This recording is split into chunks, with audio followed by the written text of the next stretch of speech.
ಏನಂದ ನನ್ನ ಮನೆ ಮಗನ್ಗೆ ನಿಮ್ಮ ಮಕ್ಕಳ ಕೈ ಹೊಡ್ಸ್ಬಿಟ್ಟಿದ್ಯಾ? ಹೊಡ್ಸ್ಬಿಟ್ಟು ಏನೂ ಆಗಿಲ್ಲ ಅನ್ನೋ ಹಾಗೆ ನಂದಿ ಶಾಸ್ತ್ರ ಮಾಡ್ತಾ ಇದೀಯಾ? ಇದನ್ನ ನೋಡ್ಕೊಂಡು ನಾವು ಸುಮ್ಮನಿರ್ತೀವಿ ಅನ್ಕೊಂಡಿದ್ಯಾ?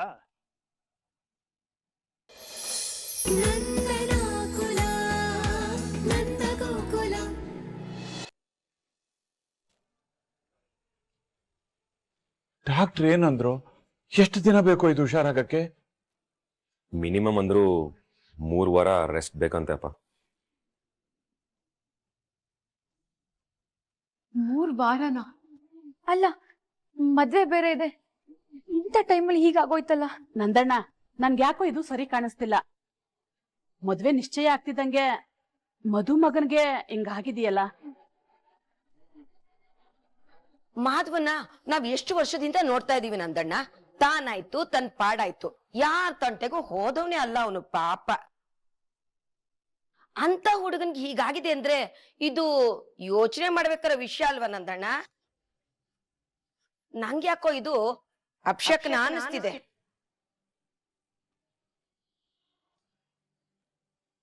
ಸುಶೀಲಕ್ಕ, ಏನ್ ಹೇಳಕ್ ಬರ್ತಾ ಇದ್ರಿ ನೀವು? ಮತ್ತೀನೇ ನಂದಣ್ಣ, ಅವಾಗ್ಲೇ ನಾನ್ ಗಿರ್ಜಕ್ಕನ ಹತ್ರ ಮಾತಾಡವಾಗ ಹುಡುಗಿ ಜಾತಕನೇ ತೋರ್ಸಿಲ್ಲ ಅಂದ್ರು. ಅಲ್ಲ, ಒಂದ್ಸಲಿ ಹುಡುಗಿ ಜಾತಕ ತೋರ್ಸಿ ಮುಂದುವರಿಯೋದು ಒಳ್ಳೇದು ಅಂತ ನನ್ನ ಅನಿಸಿಕೆ. ಯಾಕಂದ್ರೆ ಹುಡುಗಿ ಜಾತಕದಲ್ಲಿ ಏನ್ ದೋಷ ಇದೆಯೋ ಏನೋ ಯಾರಿಗ್ ಗೊತ್ತು. ಏನ್ ಮಾತು ಅಂತ ಹೇಳ್ತಾ ಇದ್ರಿ ಸುಶೀಲಕ್ಕ? ಯಾರೋ ಬಂದು ಮಾಧವನ್ಗೆ ಡಿಕ್ಕಿ ಹೊಡೆದ್ರೆ ಅದಕ್ಕೆ ಆ ಹುಡುಗಿ ಪಾಪ ಏನ್ ಮಾಡ್ತಾಳೆ? ನಂದಣ್ಣ, ಹಾಗಲ್ಲ. ಸರೋಜಕ್ಕ, ಆ ಹುಡುಗಿ ಜಾತಕ ಸರಿ ಇಲ್ಲ ಅನ್ನೋ ಕಾರಣಕ್ಕೆ ಮಗನಿಗೆ ತೊಂದರೆ ಆಗ್ತಾ ಇದೆ ಅಂತ ಅನ್ಕೊಳ್ಳೋ ಮನಸ್ಥಿತಿ ನಂದಲ್ಲ. ದಯವಿಟ್ಟು ನೀವು ಸುಮ್ಮನೆ ರೀ. ಮಾಧವ, ನಡಿ, ನಮ್ಮ ರೂಮಲ್ಲಿ ವಿಶ್ರಾಂತಿ ತಗೋ. ಅಪ್ಪಿ ತಪ್ಪಿ ಅಣ್ಣ ಸತ್ಯ ಹೇಳ್ಬಿಟ್ರೆ ಏನ್ ಮಾಡೋದು?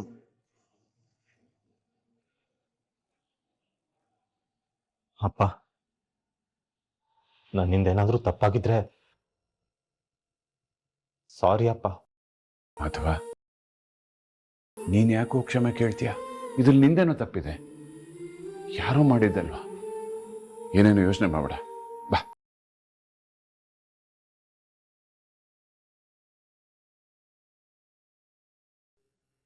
ರೀ, ನೀವ್ ಹುಷಾರಾಗಿದ್ದೀರಾ ಅಲ್ವಾ? ಯಾಕೆ ಪ್ರಿಯ ಹಾಗೆ ಕೇಳ್ತಾ ಇದೀಯಾ? ಮತ್ತೆ ನಾನ್ ಬೆಳಗ್ಗೆಯಿಂದ ಅಷ್ಟತಿ ಕಾಲ್ ಮಾಡಿದೀನಿ, ನೀವ್ ರಿಸೀವೇ ಮಾಡ್ಲಿಲ್ಲ. ಮೆಸೇಜ್ಗೂ ರಿಪ್ಲೈ ಇಲ್ಲ. ಯಾಕೆ, ಬ್ಯುಸಿ ಇದ್ರಾ? ಅದು ಕೆಲಸ, ಮದುವೆ, ಇನ್ವಿಟೇಷನ್ ಕೊಡೋದು, ಅದು ಇದು ಅಂತ ಸ್ವಲ್ಪ ಬಿಸಿ ಇದೆ. ಸಾರಿ ಪ್ರಿಯಾ. ಅಯ್ಯಯ್ಯೋ, ನೀವ್ ಸಾರಿ ಎಲ್ಲ ಯಾಕೆ ಹೇಳ್ತಿದ್ದೀರಾ? ನೀವು ಬೆಳಗ್ಗೆಯಿಂದ ಕಾಲ್ ರಿಸೀವ್ ಮಾಡಿಲ್ವಲ್ಲ, ಅದಕ್ಕೆ ಸ್ವಲ್ಪ ಟೆನ್ಷನ್ ಆಯ್ತು ಅಷ್ಟೇ. ಇನ್ನೊಂದ್ಸತಿ ಹೀಗ್ ಮಾಡ್ಬೇಡಿ. ನೀವೆಷ್ಟೇ ಬ್ಯುಸಿ ಇದ್ರೂ ಒಂದೇ ಒಂದ್ ಮೆಸೇಜ್ ಮಾಡಿ ಸಾಕು. ಹಾ, ಓಕೆ. ಏನಾಯ್ತು? ಯಾಕೊಂಥರ ಇದ್ದೀರಾ? ಇಲ್ಲಪ್ಪ, ಹಾಗೇನಿಲ್ಲ. ಇಲ್ಲ, ನೀವ್ ಯಾಕೋ ಡಲ್ ಆಗಿದ್ದೀರಾ ಅನ್ಸ್ತಿದೆ. ಮಾಧವ, ಕಾಲ್ ತುಂಬಾ ನೋವಾಗ್ತಿದ್ಯೇನೋ? ಏನು ಇದು ಫೋನ್ ಹಿಡ್ಕೊಂಡು ಕೂತಿದ್ಯಾ? ಡಾಕ್ಟರ್ ನಿನಗೆ ರೆಸ್ಟ್ ಮಾಡು ಅಂತಾನೆ ಹೇಳಿದ್ದು. ತಗೋ, ಮೊದ್ಲು ಮಾತ್ರೆ ತಗೊಂಡು ನೀನ್ ರೆಸ್ಟ್ ಮಾಡು. ತಗೋ ಮಾತ್ರೆ, ಹಿಡಿ. ಅಂತ ಕೆಲ್ಸ ಎಲ್ಲ ಉರಿತಾ ಇದೆ ಕಣೋ. ತುಂಬಾ ನೋವಾಗ್ತಿದ್ಯಾ? ಹೇ ಇಲ್ಲಮ್ಮ, ನೋವೇನಿಲ್ಲ. ಸಾಕು, ಸುಮ್ಮನೆ ಇರೋ. ನನ್ನ ಸಮಾಧಾನಕ್ಕೆ ಹೇಳ್ತಾ ಇದೆಯಾ ನೀನು?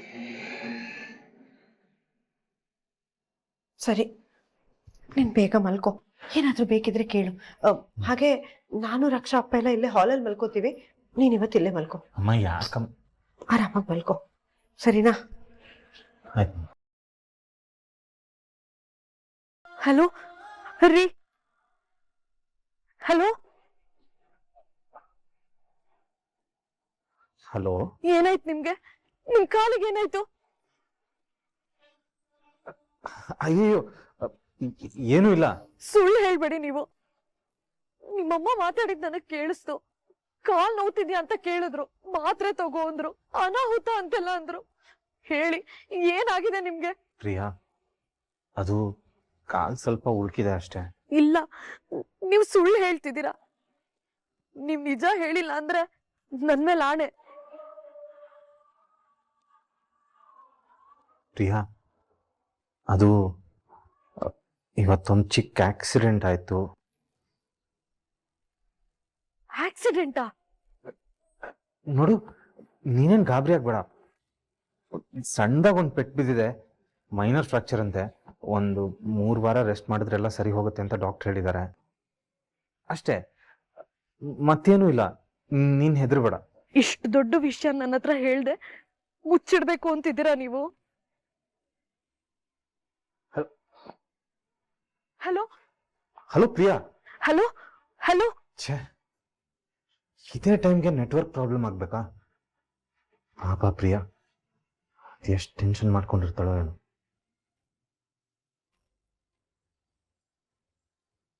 ಅಮ್ಮ ಅಮ್ಮ, ಪ್ರಿಯಾ ಯಾಕಮ್ಮ ಹೇಳ್ತಾ ಇದ್ಯಾ? ಅಮ್ಮ ಅಮ್ಮ, ಅವ್ರಿಗೆ ಆಕ್ಸಿಡೆಂಟ್ ಆಗಿದೆಯಂತಮ್ಮ. ಕಾಲಿಗೆ ಏಟಾಗಿದೆ. ಅಳಿಯಂದ್ರಗ 3 ವಾರ ರೆಸ್ಟ್ ಮಾಡ್ಬೇಕಂತೆ. ಅಮ್ಮ, ನನಗೆ ಯಾಕೋ ತುಂಬಾ ಭಯ ಆಗ್ತಿದೆ ಅಮ್ಮ.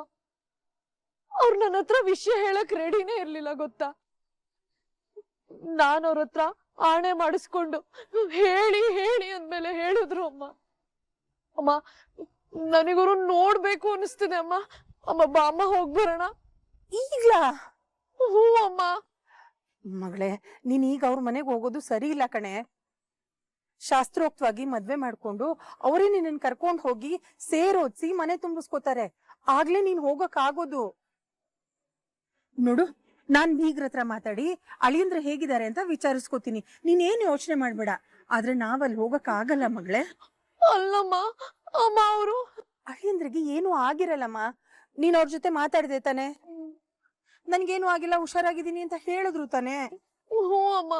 ಮತ್ ಯಾಕೆ ಚಿಂತೆ ಮಾಡ್ತಾ ಇದ್ಯಾ? ನೋಡು, ನಾನ್ ನಿಂಗೊಂದ್ ವಿಷಯ ಹೇಳ್ತೀನಿ. ನಿನಗೂ ಚೆನ್ನಾಗ್ ಗೊತ್ತು, ಅಳಿಯಂದ್ರಿಗೆ ಇವಾಗ ನಿನ್ ಜೊತೆ ಮದ್ವೆ ಫಿಕ್ಸ್ ಆಗಿದೆ. ಈ ಟೈಮಲ್ಲಿ ಅವ್ರಿಗೇನಾದ್ರೂ ಹೆಚ್ಚು ಕಡಿಮೆ ಆದ್ರೆ ಜನ ಎಲ್ಲ ನಿನ್ ಬಗ್ಗೆ ತಪ್ಪು ತಿಳ್ಕೊತಾರ ಕಣೆ. ನಿನ್ ಜಾತಕದಲ್ಲಿ ಏನೋ ದೋಷ ಇರ್ಬೇಕು, ನಿನ್ ಕಾಲ್ಗುಣ ಸರಿ ಇಲ್ಲ ಅಂತ ನಿನ್ ಕಡೆ ಬೆರಳು ಮಾಡಿ ತೋರಿಸ್ತಾರೆ ಮಗಳೇ. ಅಂದ್ರೆ ಗಂಡಂಗೆ ಏನಾದ್ರೂ ಹೆಂಡತಿ ಜಾತಕನೇ ಕಣೆ ಜನ ಫಸ್ಟ್ ನೋಡೋದು. ಅದಕ್ಕೆ ಇಂಥ ವಿಷಯನೆಲ್ಲ ಜಾಸ್ತಿ ಕೆತ್ಕಕ್ ಹೋಗ್ಬಾರ್ದು. ಈಗ ಅವ್ರಿಗೇನು ಆಗಿಲ್ಲ ತಾನೆ, ಇಷ್ಟಕ್ಕೆ ನಾವು ಸಮಾಧಾನ ಪಡ್ಕೋಬೇಕು. ಅರ್ಥ ಆಯ್ತಾ?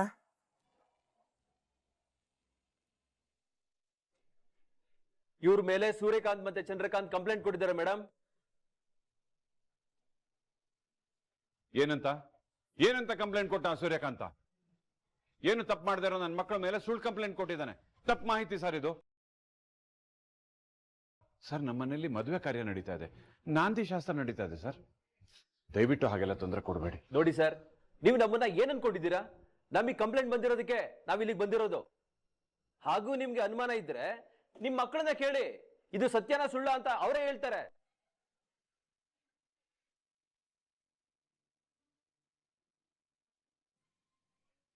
ಕೇಶವ, ಏನು ಇದೆಲ್ಲ?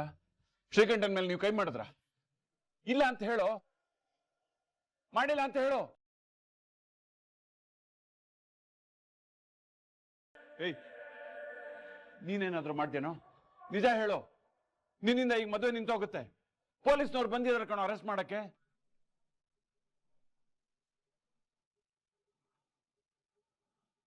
ಮಾಧವ, ಏನು ಇದೆಲ್ಲ? ಏ, ನಿನ್ನ ಮದುವೆ ನಾಂದಿ ಶಾಸ್ತ್ರ ನಡೀತಾ ಇದೆ ಕಣೋ. ಇದೆಲ್ಲ ಸುಳ್ಳು ಅಂತ ಹೇಳೋ. ಸರ್ ನೋಡಿ ಸರ್, ಯಾರು ಮಾತಾಡ್ತಾ ಇಲ್ಲ ಸರ್. ಇದೆಲ್ಲ ಸುಳ್ಳು. ಸೂರ್ಯಕಾಂತ್ ಕೊಟ್ಟಿರೋ ಕಂಪ್ಲೇಂಟ್ ಸುಳ್ಳು ಸರ್. ನಿಜ.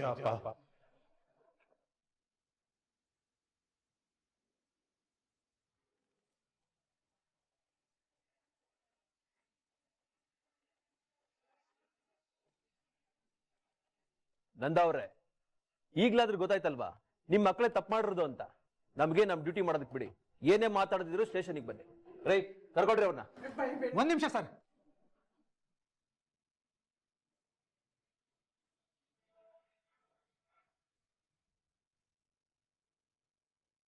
ನಡೆಯೋಣ, ಹೋಗೋಣ.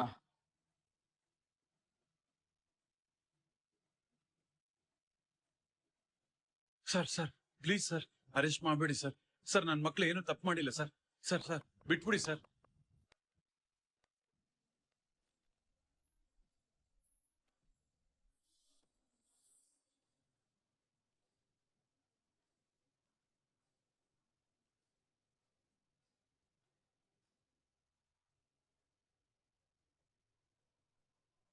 ಏನಂದ ನನ್ನ ಮನೆ ಮಗನ್ಗೆ ನಿಮ್ಮ ಮಕ್ಕಳ ಕೈ ಹೊಡ್ಸ್ಬಿಟ್ಟಿದ್ಯಾ? ಹೊಡ್ಸ್ಬಿಟ್ಟು ಏನೂ ಆಗಿಲ್ಲ ಅನ್ನೋ ಹಾಗೆ ನಂದಿ ಶಾಸ್ತ್ರ ಮಾಡ್ತಾ ಇದೀಯಾ? ಇದನ್ನ ನೋಡ್ಕೊಂಡು ನಾವು ಸುಮ್ಮನಿರ್ತೀವಿ ಅನ್ಕೊಂಡಿದ್ಯಾ?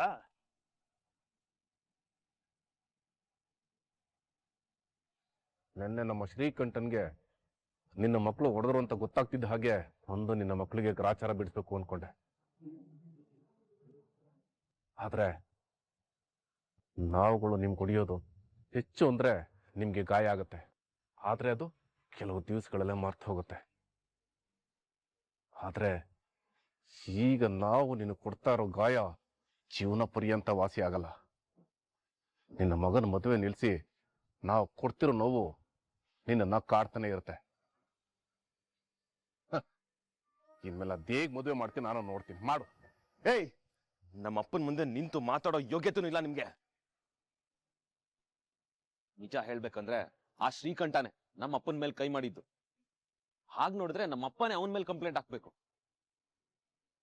ಒಂದ್ ಹುಡುಗನ ಜೀವನ ಹಾಳಾಗ್ಬಾರ್ದು ಅಂತ ನಮ್ಮಪ್ಪ ಸುಮ್ಮನೆ ಆದ್ರು. ಆದ್ರೆ ನೀವಿಬ್ರು ಒಂದ್ ಹುಡುಗನ ಜೀವನ ಹಾಳಾಗ್ಬೇಕು ಅಂತಾನೆ ಇಂಥ ಕೆಲಸ ಮಾಡ್ತಾ ಇದ್ದೀರಾ. ಇದೆ ನಿಮಗೂ ನಮ್ಮಪ್ಪನ್ಗೂ ಇರೋ ವ್ಯತ್ಯಾಸ. ಏಯ್, ನಿನ್ನ ಹತ್ರ ಏನೋ ಮಾತು. ಇನ್ಸ್ಪೆಕ್ಟ್ರೆ, ಎಳ್ಕೊಂಡೋಗಿ ಅವ್ರನ್ನ.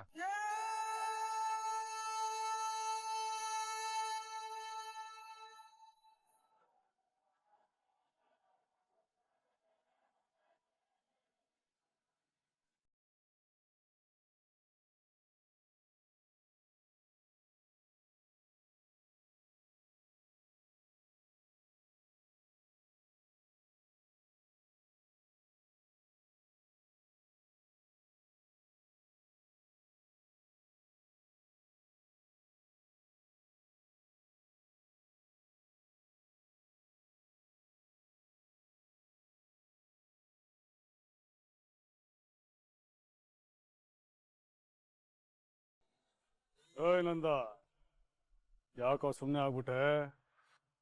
ಹೊಟ್ಟೆಲಿ ಸಂಕಟ ಆಗ್ತಾ ಇದ್ಯಾ? ಆಗ್ಲೇಬೇಕು. ನನಗೂ ಹೀಗೆ ಸಂಕಟ ಆಗಿತ್ತು. ತುಂಬಾ ಕನಸ್ಕೊಂಡಿರೋ ಮಕ್ಕಳ ಮದುವೆ ಮುರಿದು ಬಿದ್ದಾಗ ಯಾವ ತಂದೆಗಾದ್ರೂ ಇದೇ ತರ ಸಂಕಟ ಆಗತ್ತೆ. ಆ ನೋವು ನಿಮಗೆ ಗೊತ್ತಾಗಬೇಕು ಅಂತಾನೆ ನಿಮ್ಮ ಮನೆಯಲ್ಲಿ ನಂದಿ ಶಾಸ್ತ್ರ ನಡಿಬೇಕಾರೆ ಪೊಲೀಸರು ಬಂದು ನಿಮ್ಮ ಮಕ್ಕಳನ್ನ ಅರೆಸ್ಟ್ ಮಾಡೋಂಗ್ ಮಾಡ್ದೆ. ಈಗ ಕಂಕಣ ಕಟ್ಟಿಸ್ಕೊಳ್ಳೋ ಕೈಗೆ ಬೇಡಿ ಬೀಳೋ ಹಾಗೆ ಮಾಡಿದ್ದೀನಿ. ಇದೆಲ್ಲ ನೀನ್ ಮಾಡಿರೋ ಪಾಪಕ್ಕೆ ಸಿಗ್ತಾ ಇರೋ ಪ್ರತಿಫಲ ಅನುಭವಿಸು.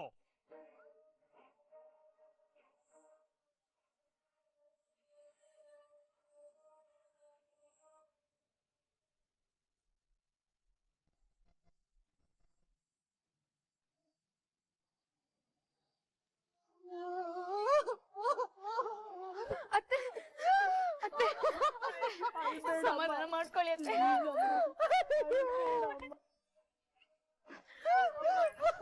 ಮಾವ, ಅವ್ರು ಬೇಕು ಅಂತ ಈ ತರ ಮಾಡಿರಲ್ಲ ಮಾವ.